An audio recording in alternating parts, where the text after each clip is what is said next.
Welcome to the Deep Dive. Today we're digging into something pretty fundamental, actually. It's based on sources exploring the word Catholic, right there in the Creed. I believe in one holy Catholic and Apostolic Church. The question is, does saying Catholic automatically mean, well, Roman? Right, and that's our goal here, to unpack that line. Our sources really push back on that assumption, arguing that being a Catholic but not Roman isn't a contradiction. Not a contradiction at all. Okay, so where do we start? The word itself. Let's do that. The Greek word is katholikos, and it fundamentally means according to the whole. According to the whole. Yeah, think wholeness, fullness, universality. It's a concept that's bigger and frankly older than the association with just Rome. It points to the church's, essential nature. Okay, so if it means universal, according to the whole, Yeah. how did that play out on the ground in the early church? Was it actually spread out? Oh, absolutely. That universality wasn't just theoretical. In the first few centuries, you had multiple major centers, major hubs. We call them sees. Seas, right? And each was vital. You had Jerusalem, obviously, the starting point, Antioch, a huge center for theology, Alexandria in Egypt, very intellectual. Constantinople later on. Constantinople, the new Rome, rising in importance, and yes, Rome too, a powerful witness, especially through martyrdom. Okay, but that martyrdom point, isn't that often used to argue for Rome's special status, which kind of led to the papacy's claims later?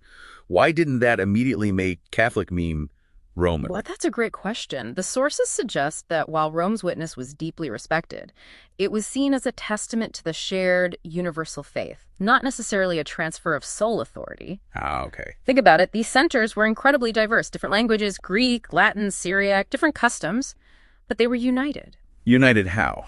In the core faith, the sacraments, and that connection back to the apostles' apostolic succession.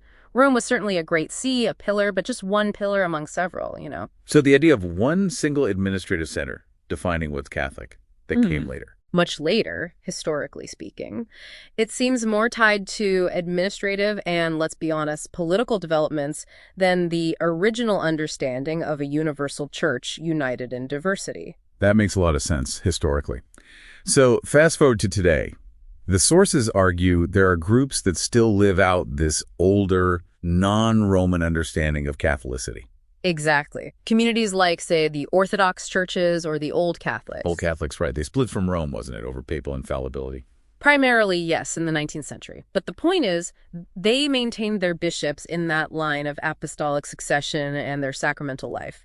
They see themselves as preserving that ancient Catholic identity, just not under Roman jurisdiction. Which brings us back to authority. If it's not about Roman jurisdiction for these groups, where does the church's authenticity come from? Well, the sources are pretty clear on this. It comes from its divine origin, Christ, as the cornerstone, as St. Paul says, not from human recognition or organizational charts. So it's not about structure, fundamentally. Not centralization, anyway. It's about communion, being united in that core faith, respecting diversity. That's the ancient model of Catholicity. Unity in diversity, not sort of enforced uniformity. Okay, so let's wrap this up for our listeners. What's the core takeaway here? If you're hearing this, what should you remember? I think it's this. Viewing the Roman Church as part of the Catholic whole, a very significant part historically, but not the entirety of it. The fullness, the Katholikos, comes from Christ. It flows from Christ, who is the head. Exactly, which leaves us with maybe a final thought to chew on. Go for it. If Catholicity truly flows from Christ alone, how does that change the way we maybe measure the legitimacy or universality of different Christian communities today, especially those who value their independence from a central authority? Something to think about.